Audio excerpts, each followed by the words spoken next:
Olá, no vídeo de hoje nós vamos abordar a qualidade dos métodos de avaliação do estudante. Esse é um tema complexo, mas que nós vamos abordar num nível introdutório. Se você tem interesse nesse tema, fique conosco até o final. Eu sou o professor Luiz Troncon, da Faculdade de Medicina de Ribeirão Preto, da Universidade de São Paulo, e esse é o canal do nosso Centro de Desenvolvimento Docente para o Ensino, CDDE.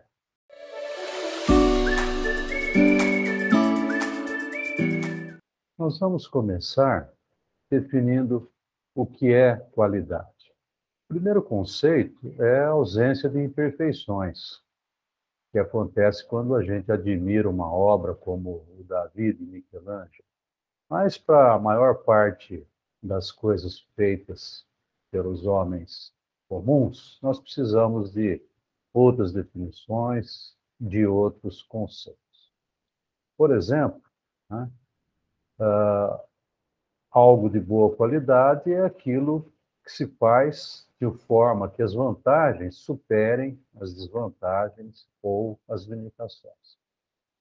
Quando se fala, por exemplo, em processos de boa qualidade, por exemplo, são aqueles que são dotados de eficiência, de efetividade, de eficácia, ou então que se adequam aos propósitos e finalidades. No caso dos métodos de avaliação do estudante, a qualidade é definida pelo preenchimento de alguns atributos específicos. Quais são esses atributos? São vários. Eles têm sido propostos e têm sido estudados ao longo das últimas décadas. E aqui nós vamos nos referir a uma publicação de 2011 e um consenso de um grupo de especialistas em avaliação das profissões da saúde, liderado pelo Dr. John Nortini, e que incluiu o professor Valdes Bolella, que é o coordenador do nosso Centro de Desenvolvimento Docente, e que define 7 diferentes atributos de qualidade. E nesse vídeo, nós vamos abordar 4 deles que nos parecem os mais importantes: a validade, a fidedignidade, também traduzida do inglês reliability como confiabilidade, a viabilidade e o impacto educacional. O que é a validade? A validade é um atributo que se relaciona com o que está sendo avaliado e dada pela semelhança entre o que se pretende avaliar e o que de fato está sendo avaliado. Vamos parar um pouquinho nesse conceito e nos referir a essa cena que vocês estão vendo aqui, né? Onde nós temos 2 avaliadores observando essa garota realizar um procedimento laboratorial. Se eu perguntar a eles o que exatamente vocês estão avaliando, e eles me disserem a capacidade ou a habilidade dela em realizar determinado procedimento laboratorial, eu vou concluir que eles escolheram um método adequado, que é a observação do procedimento. Agora, se eles me disserem, bem, eu quero saber o quanto que ela conhece a respeito desse procedimento, se ela sabe o pH da solução que ela está pipetando, provavelmente eu vou concluir que esse método, a observação, não tem muita validade em termos de um atributo de qualidade do método escolhido. De qualquer forma, né, quando se conclui que o método tem validade, né, ele qualifica a informação obtida e reforça a probabilidade dessa informação poder ser generalizada. É interessante notar que a validade, né, tem algumas características. Tem vários tipos de validade de conteúdo, de construto, preditiva, convergente, etc., mas nós não vamos abordar nesse vídeo de caráter introdutório. E, embora alguns aspectos da validade eles podem ser determinados quantitativamente, por exemplo, o índice de discriminação de uma questão, de um teste de múltipla escolha, ou mesmo a validade de construto, a validade preditiva, podem ser calculados, podem ser estimados quantitativamente, de modo geral, se pode dizer que a validade é um atributo predominantemente qualitativo. Depende do preenchimento de critérios diversos, que, em geral, depende das percepções de quem está avaliando o método de avaliação, ou de quem está utilizando o método de avaliação, que deve se preocupar, então, no preenchimento desses diferentes critérios. Por exemplo, indicadores de validade. O método é adequado ao que se pretende avaliar? Já comentamos há poucos minutos a respeito da avaliação das habilidades de execução do procedimento laboratorial. E aqui nós nos referimos à tão conhecida pirâmide de Miller, né, com seus diferentes estratos e o seu pano de fundo na modificação que apresentamos aqui, que, na realidade, congrega três diferentes domínios: dos conhecimentos, das habilidades clínicas e das atitudes e comportamentos. Então, tem que se escolher, né, um método que se adeque a qual o domínio ou qual o extrato da pirâmide, né, que se pretende avaliar. Então, esse é um critério. O outro é se há alinhamento ou coerência com o currículo, isso em termos da avaliação educacional. Nós estamos falando da avaliação do estudante, né? E aí, né, a recomendação é avaliar o que se ensinou e deve ter sido aprendido. Então, tem que ter uma coerência, um alinhamento com o currículo, com o ensinado e com o aprendido.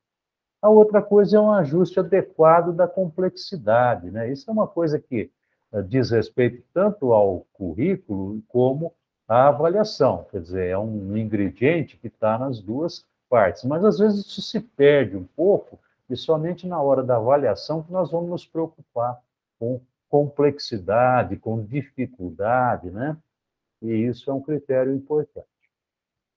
O outro indicador é dado por uma boa amostragem de conteúdos e tarefas, né? Em geral, não se pode ensinar tudo e não se pode avaliar tudo.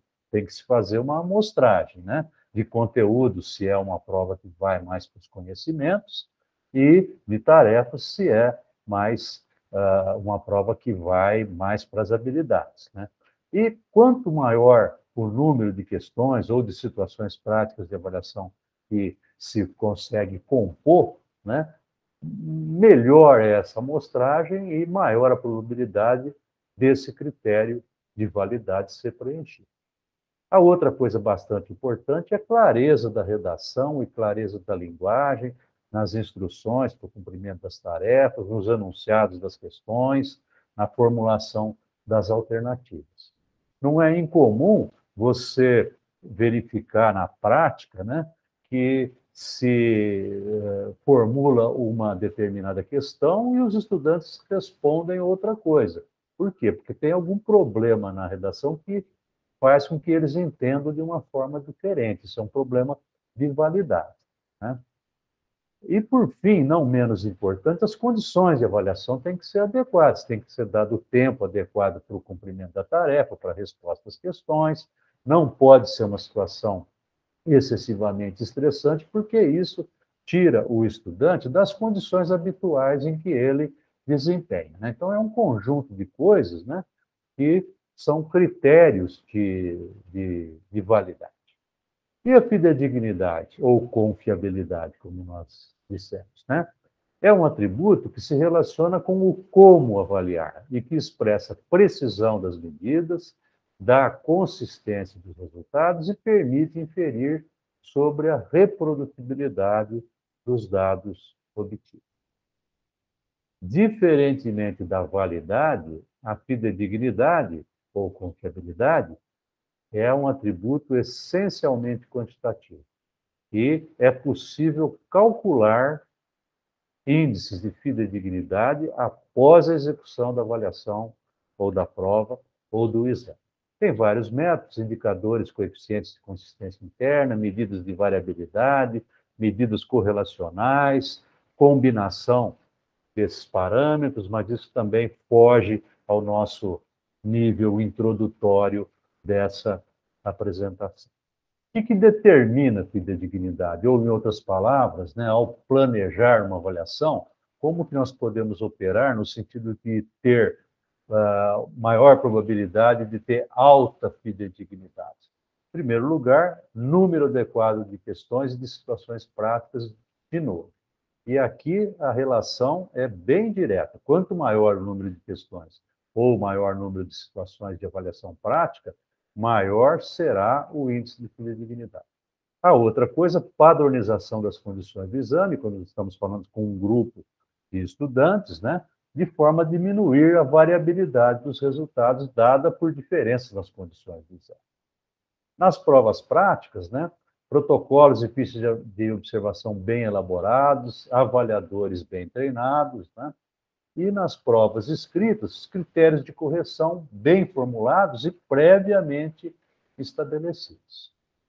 Essa relação entre o número de questões e a fidedignidade é muito interessante. Nós mostramos aqui para uma bateria de testes de múltipla escolha, né, a relação entre o número de testes, né, que em inglês é chamado de itens, né, e o índice de fidedignidade aqui à nossa esquerda e a variabilidade à nossa direita. Então, vejam, né, o ideal é se trabalhar com um índice de fidedignidade variando entre 0,8 e 0,9. Qualquer índice ele é feito para variar de 0 a 1.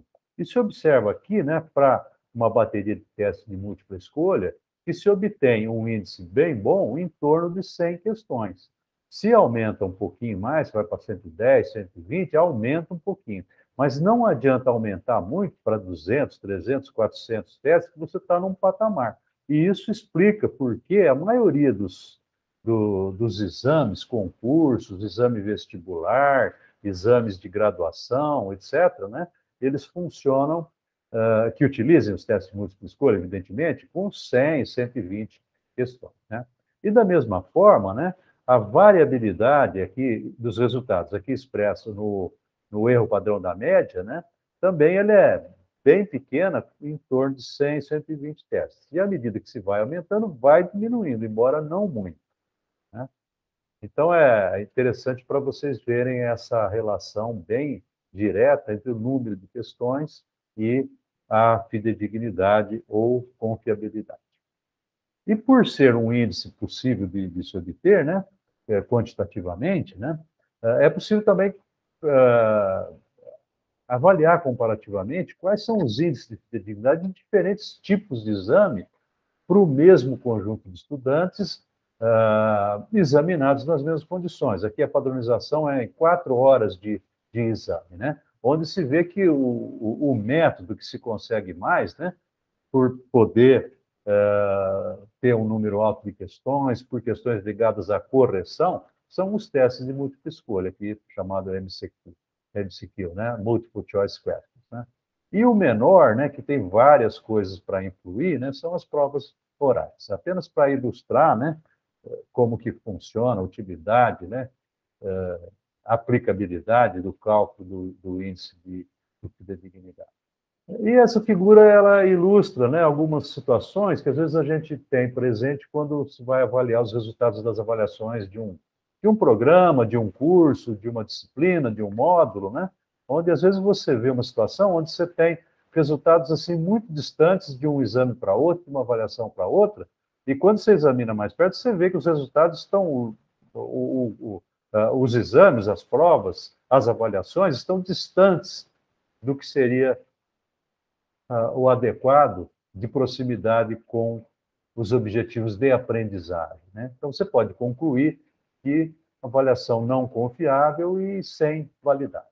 Por outro lado, às vezes, né, se investe bastante para ter precisão da medida, né, e se obtém, de fato, uma boa reprodutibilidade, mas quando se vai avaliar os conteúdos, as tarefas, se vê que estão distantes dos objetivos de aprendizagem. Né? Então, você pode concluir que a avaliação ela é confiável, ela é reprodutível, mas não tem validade. E o ideal, né, você ter uma avaliação válida e confiável, é quando você tem a avaliação bem alinhada com os objetivos de aprendizagem e bastante reprodutibilidade ou bastante proximidade entre os resultados das diferentes provas, testes, exames, etc.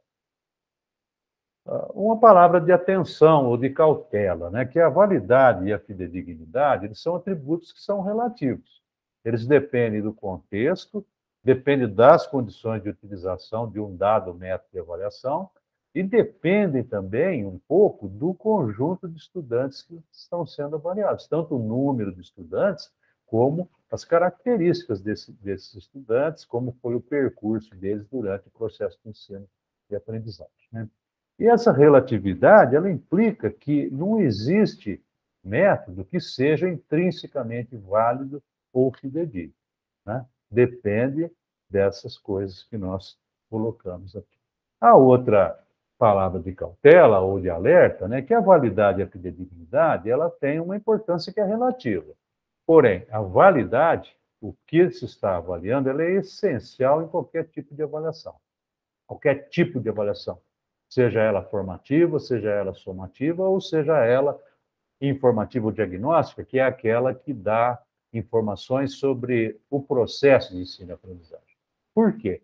Porque é necessário, é essencial, né, que haja uma coerência entre o que foi ensinado e aprendido com a avaliação.